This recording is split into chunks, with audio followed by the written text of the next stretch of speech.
Class 9 civics यानी लोकतांत्रिक राजनीति चैप्टर नंबर हमारा तीसरा है संविधान निर्माण। इस चैप्टर के सारे क्वेश्चंस को कंप्लीट हल करेंगे। देखिए पहला सवाल क्या है, नीचे कुछ गलत वाक्य हैं, ये सारे वाक्य गलत हैं, हर एक में की गई गलती पहचानना है और इस अध्याय के आधार पर उसे ठीक करके लिखना है। बिल्कुल आसान प्रश्न है। पहला है स्वतंत्रता के बाद यानी भारत की जब स्वतंत्रता हुई उसके बाद देश लोकतांत्रिक हो या नहीं, इस विषय पर स्वतंत्रता आंदोलन के नेताओं ने अपना दिमाग खुला रखा था। यहाँ पे जो स्टेटमेंट दिया गया है इसमें गलती यहाँ पे है। देखिए जो देश स्वतंत्र हुई वहाँ पे लोगों ने काफ़ी संघर्ष किए अंग्रेज़ों से, ब्रिटिश सत्ता से, तब जाके स्वतंत्रता मिली और नेताओं के दिमाग में एक ही मंशा थी कि इस देश को लोकतांत्रिक बनाना है, अलग संविधान बनाना है। यहाँ पे कन्फ्यूजन वाली बात है ही नहीं थी। यहाँ पे कहा गया है कि लोकतांत्रिक हो या नहीं। ठीक है, तो इसका आंसर हम कैसे करेंगे, लिखेंगे ठीक करके। देखिए हमारा आंसर ऐसे होगा, स्वतंत्रता आंदोलन के नेताओं ने देश के स्वतंत्रता के बाद लोकतांत्रिक शासन व्यवस्था की स्थापना के लिए एकजुट थे। ठीक है, ये आपका आंसर हो गया सही करके। अगला सवाल देखिए, भारतीय संविधान सभा के सभी सदस्य संविधान में कही गई हर एक बात पर सहमत थे। क्या ये स्टेटमेंट सही है? बिल्कुल गलत है। जब संविधान सभा हुई संविधान को बनाने के लिए, ठीक है, भारत के लिए, तो भारत में देखिए कई प्रकार के जाति समुदाय हैं, धर्म है, तो सभी धर्म के जो प्रतिनिधि आए वो अपनी अपनी बात रखते थे। तो ऐसा तो कोई ज़रूरी नहीं है कि सभी जो सबके बात से सहमत हो। ठीक है, तो यहाँ पे कहा गया है कि सभी सदस्य संविधान में कही गई बात से सहमत थे। जो संविधान में भी बातें कही गई, नियम बनाए गए, सभी उससे सहमत नहीं थे।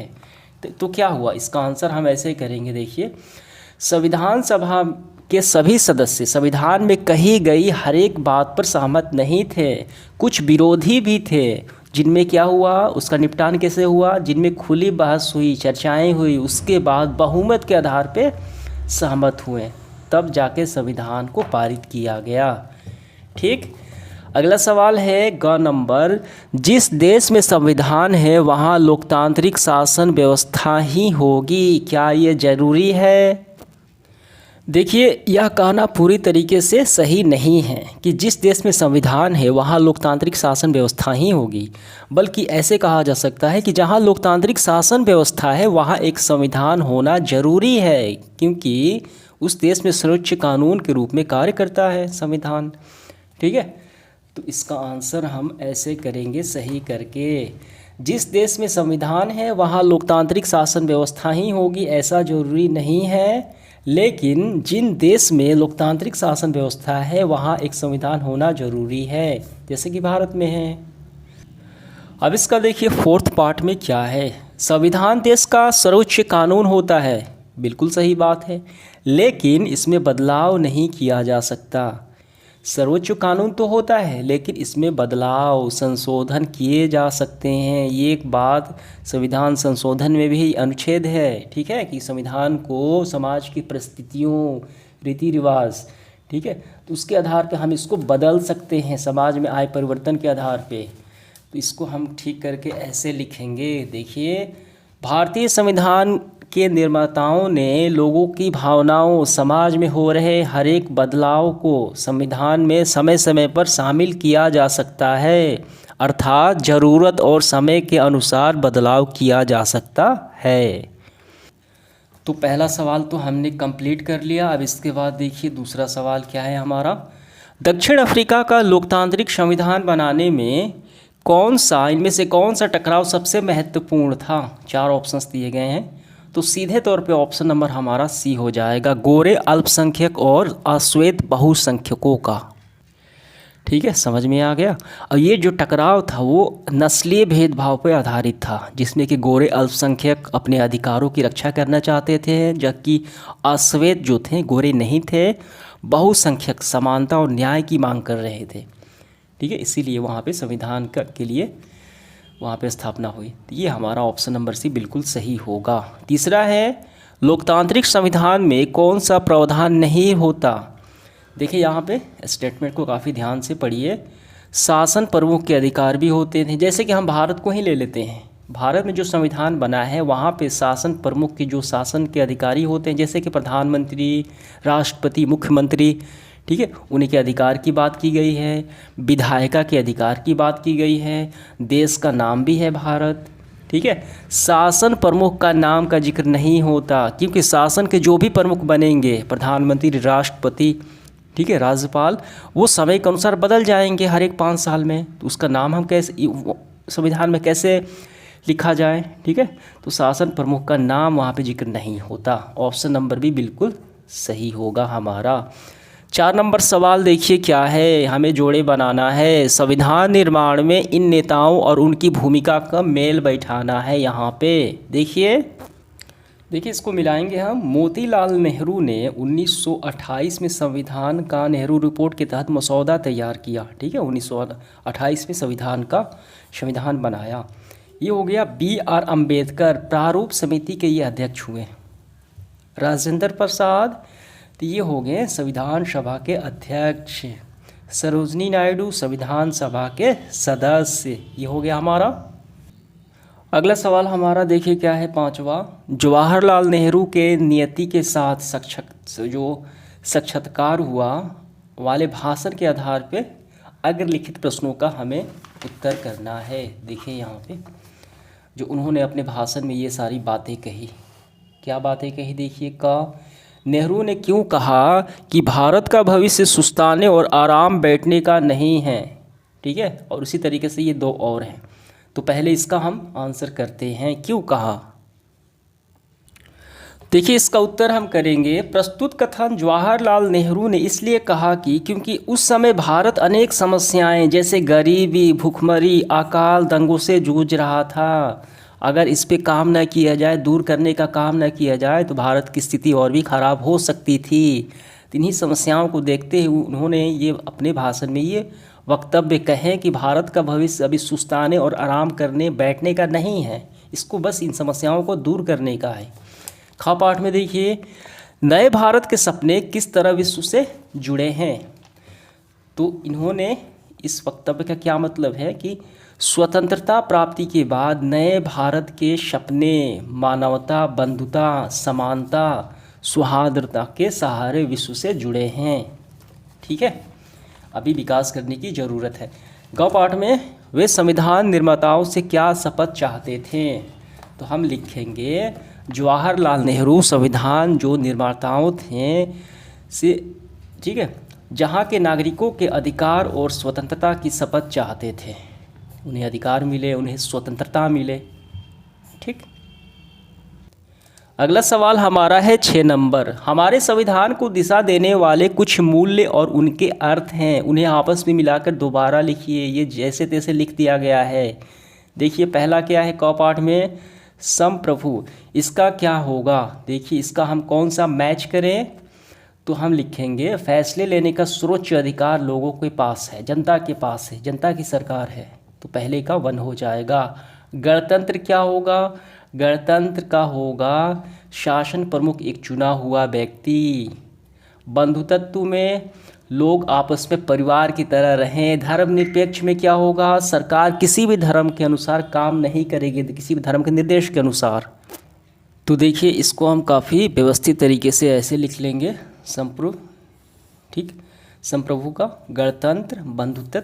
और इसके बाद अगला सवाल 7वां है। कुछ दिन पहले नेपाल में आपके एक मित्र ने वहाँ की राजनीतिक स्थिति के बारे में आपको पत्र लिखा, ठीक है। वहाँ अनेक राजनीतिक पार्टियाँ राजा के शासन का विरोध कर रही थी। देखिए यहाँ पर राजा का शासन, तो जब मित्र ने पत्र लिखा तो उस समय जो नेपाल में शासन व्यवस्था थी वो राजतंत्र थी, लोकतांत्रिक नहीं थी।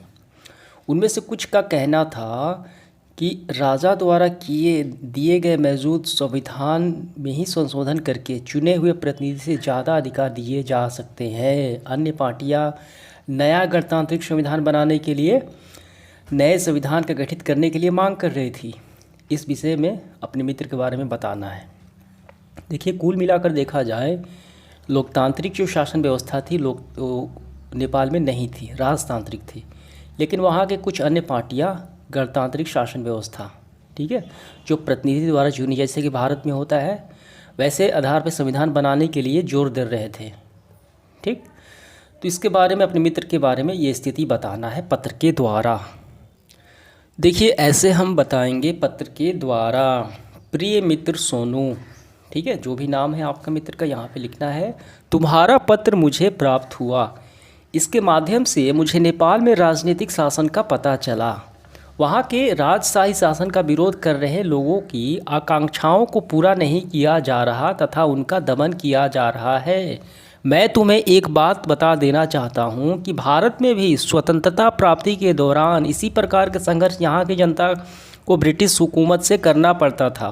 ठीक है, करना पड़ा था, तब जाकर लोकतंत्र और स्वतंत्रता संभव हुई। इसी प्रकार वहाँ भी संघर्ष के बाद संघर्ष के बाद लोकतंत्र की स्थापना होगी और लोगों को अधिकार और स्वतंत्रता मिल सकेगी, जिससे लोगों का स्वर्णीय विकास संभव हो पाएगा। ठीक है, हो सकेगा। तुम्हारा मित्र, आपका नाम लिख लेना है। बात समझ में आ गई। तो जिस प्रकार भारत में भी लोगों ने काफ़ी संघर्ष किए, ठीक है, स्वतंत्रता प्राप्त की, संविधान बनाया, लोकतांत्रिक शासन व्यवस्थाएं स्थापित की, ठीक, तो उसी तरीके से नेपाल में भी हो जाएगा। लेकिन वर्तमान समय में नेपाल में राजशाही ख़त्म हो गई है। तो यही आपको पत्र लिखना है। ठीक है, समझ में आ गया। अगला सवाल हमारा 8वां है। भारत के लोकतंत्र के स्वरूप में विकास के प्रमुख कारणों के बारे में कुछ अलग अलग विचार इस प्रकार हैं। तो यहाँ पे स्टेटमेंट दिए गए हैं। आप इनमें से हर कथन को भारत की लोकतांत्रिक व्यवस्था के लिए कितना महत्वपूर्ण कारण मानते हैं। ठीक, देखिए यहाँ पे कितना महत्वपूर्ण कारण मानते हैं, वो अपने से भी आप बता सकते हैं विचार। पहला है, अंग्रेज शासकों ने भारत को उपहार के रूप में लोकतांत्रिक व्यवस्था दी। क्या ये सही है? गलत है। हमने ब्रिटिश हुकूमत के समय बनी प्रांतीय असेंबलियों के जरिए लोकतांत्रिक व्यवस्था में काम करने का प्रशिक्षण पाया। देखिए इसका आंसर हम कैसे करेंगे। ये जो स्टेटमेंट दिया गया है बिल्कुल गलत है, हम इससे सहमत नहीं हैं। हम इसका आंसर ऐसे लिखेंगे, देखिए अपने विचार कारण, ब्रिटिश शासकों ने उपहार के रूप में भारत के लोकतांत्रिक व्यवस्था नहीं दी, बल्कि काफ़ी लंबे संघर्ष के बाद विभिन्न प्रकार के प्रांतीय असेंबलियों के जरिए इस व्यवस्था में काम करने का प्रशिक्षण पाया और एक लोकतांत्रिक राष्ट्र के रूप में अलग पहचान बनाई। ठीक है, ये मुफ्त में नहीं मिली है। बात समझ में आ गई, ये आपका आंसर हो गया। अब इसके बाद देखिए इसके बी पार्ट में क्या है। हमारे स्वतंत्रता संग्राम ने औपनिवेशिक शोषण और भारतीय लोगों को तरह तरह की आज़ादी न दिए जाने का विरोध किया। ऐसे ही स्वतंत्र भारत में लोकतांत्रिक होना ही था। इसका आंसर लिखेंगे, स्वतंत्रता संघर्ष के दौरान उपनिवेशिक ने भारतीय लोगों को तरह तरह की यातनाएं दी, पीड़ा दी। ठीक है, अंत लंबे समय के संघर्ष के बाद स्वतंत्रता प्राप्ति के बाद लोकतांत्रिक जो सरकार थी, लोकतांत्रिक व्यवस्था का गठन हुआ। ठीक, ग पाठ में, हमारे राष्ट्रवादी नेताओं की आस्था लोकतंत्र में थी। उनके नव स्वतंत्र राष्ट्र में लोकतंत्र का न आना हमारे नेताओं की महत्वपूर्ण भूमिका का रेखांकन करता है।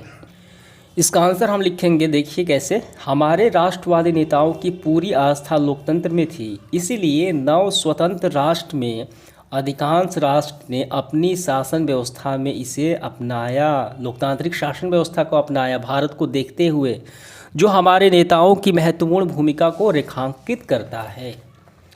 इस तरीके से हमने ये तीनों सवाल को सॉल्व कर लिया। अब इसके बाद देखिए हमारा अगला जो सवाल है 9 नंबर, निम्नलिखित कथनों पर विचार कीजिए। क्या आप उनसे सहमत हैं, एग्री हैं? अपने कारण भी बताइए। यहाँ पे 4 स्टेटमेंट है। पहला है, संविधान के नियमों की हैसियत किसी भी अन्य कानून के बराबर है। क्या ये स्टेटमेंट सही है? ये बिल्कुल गलत है। संविधान की जो नियम बात कही गई है वो सर्वोपरि है। ठीक है, वो किसी अन्य कानून के बराबर नहीं है, ऊंचा है।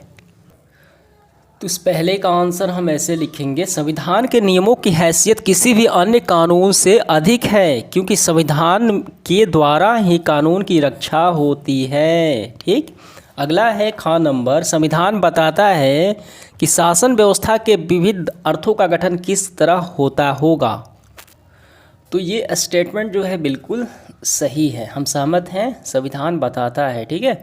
संविधान सरकार निर्माण का ढांचा निर्धारित करता है। यह सरकार के विभिन्न अंगों, कार्यपालिका, न्यायपालिका एवं विधायिका के गठन, इसके कार्य विस्तार सहित परिभाषित भी करता है।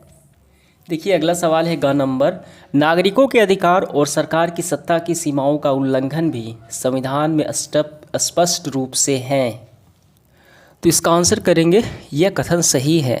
संविधान नागरिकों के अधिकार और सरकार की सत्ता की सीमाओं को स्पष्ट रूप से परिभाषित करता है, ठीक है। संविधान में नागरिकों के मौलिक अधिकार दिए गए हैं जो सरकार की शक्तियों को सीमित करता है और यह सुनिश्चित करता है कि सरकार इन अधिकारों का उल्लंघन ना करे।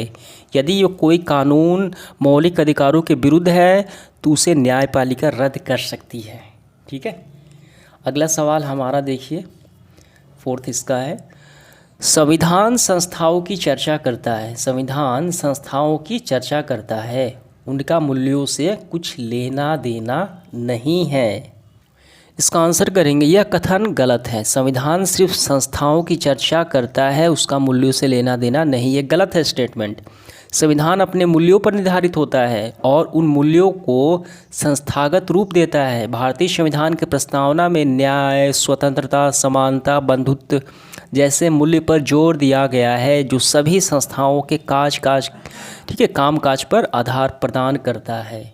ये हमारा पूरा हुआ। 10 नंबर सवाल है, भारतीय संविधान का विश्व के दूसरे संविधान से तुलना करना है। तो यहाँ पे मैं स्क्रीनशॉट लगा देता हूँ, कई सारे पॉइंट हैं, टोटल 5 पॉइंट है, वो आपको लिख लेने हैं। 11 नंबर सवाल देखिए क्या है, निम्नलिखित कथनों पर विचार कीजिए। हमें यहाँ पे विचार करना है, क्या आप इससे सहमत हैं? अपने कारण भी बताइए। पहला स्टेटमेंट है, भारत एक हिंदू बहुल राष्ट्र है। इस कारण जो है हिंदुओं को विशेष अधिकार प्राप्त है। देखिए ये जो स्टेटमेंट है, पहला तो स्टेटमेंट सही है, भारत एक हिंदू बहुल राष्ट्र है, हिंदुओं की आबादी ज़्यादा है। लेकिन यहाँ पे दूसरा स्टेटमेंट है, हिंदुओं को विशेष अधिकार प्राप्त है, बिल्कुल गलत है। क्योंकि भारत एक धर्मनिरपेक्षता है, ठीक है। भारत में संविधान में धर्मनिरपेक्षता की बात की गई है, किसी भी धर्म को ऊंचा दर्जा, विशेष अधिकार नहीं प्राप्त हैं। यहाँ सभी नागरिकों को समान अधिकार भी प्राप्त है। इसका आंसर हम कैसे लिखेंगे ठीक करके? देखिए हम ऐसे लिखेंगे, भारत में हिंदुओं की आबादी अधिक है लेकिन उन्हें विशेष अधिकार प्राप्त नहीं है। भारतीय संविधान में क्या है? धर्मनिरपेक्षता, गणराज्य की स्थापना की गई है, सभी नागरिक समान अधिकार है। यह आपका पूरा हुआ। नेक्स्ट पार्ट इसका देखिए हमारा ख, भारत एक गणराज्य है क्योंकि यहाँ राष्ट्रपति का पद वंशानुगत है। ये गलत है। भारत एक, देखिए ये कथन गलत है। भारत एक क्या है? गणराज्य तो है, ठीक, लेकिन राष्ट्रपति का पद क्या है? वंशानुगत नहीं है। हम लिखेंगे यह कथन गलत है। भारत गणराज्य है, इसका राष्ट्रपति, ठीक है, यहाँ राष्ट्रपति वंशानुगत नहीं बल्कि अप्रत्यक्ष रूप से जनता द्वारा चुना जाता है। ग नंबर सवाल, नागरिकों के साथ उनकी जाति, धर्म, लिंग के आधार पर भेदभाव नहीं किया जा सकता। देखिए ये जो स्टेटमेंट है बिल्कुल सही है, नागरिकों के साथ उनकी जाति, धर्म, लिंग के आधार पर भेदभाव नहीं किया जा सकता। तो हम लिखेंगे हाँ, भारत के सभी नागरिक समान हैं। संविधान में नागरिक अनुच्छेद 15 में धर्म, जाति, लिंग, स्थान के आधार पर भेदभाव निषेध है, मना है। घ नंबर, कानून के समक्ष सभी लोग समान हैं। क्या वास्तव में ऐसी स्थिति है? तो देखिए इसका आंसर हम लिखेंगे कि देखिए संविधान में तो ये तो बात कही गई है, लेकिन धरातलीय तौर पे, ये वास्तविक तौर पे पूर्ण रूप से लागू करना एक जटिलता हो जाती है, अपवाद है। हम इसका आंसर करेंगे, कानून के समक्ष सभी लोग समान हैं एक आदर्श और महत्वपूर्ण सिद्धांत है, लेकिन समाज की जटिलताओं और सामाजिक आर्थिक वास्तविकताओं के, ठीक है, जो वास्तविकताएं हैं उनके कारण व्यवहार में पूरी तरीके से लागू करना एक चुनौतीपूर्ण कार्य है। कानून के समक्ष समानता एक सिद्धांत, एक लक्ष्य है जो सभी को समान अधिकार और न्याय की सुनिश्चित करने की निर्देशित करता है। तो इस तरीके से आंसर करना है। घ पार्ट में देखिए इसका अगला सवाल है 12, भारतीय संविधान के निम्नलिखित में कौन सी विशेषताएं नहीं है? भारतीय संविधान विशाल है, व्यापक संविधान है, सही है। मूल अधिकार और व्यापक मौलिक कर्तव्य है, ये भी सही है। धर्मनिरपेक्षता है। साम्यवादी शासन व्यवस्था नहीं है। साम्यवादी एक विचारधारा है जो सामाजिक और आर्थिक तौर पे पिछड़े हुए राष्ट्र की ये इंगित करता है। चाइना में, अन्य सारे देश में भी साम्यवादी शासन व्यवस्थाएं हैं, लेकिन भारत में नहीं है। ऑप्शन नंबर डी हमारा बिल्कुल सही होगा। अगला देखिए, भारतीय संविधान के निर्माण में कौन कौन से नेता सक्रिय थे, एक्टिव थे, उसके बारे में बताना है। तो यहाँ पे स्क्रीन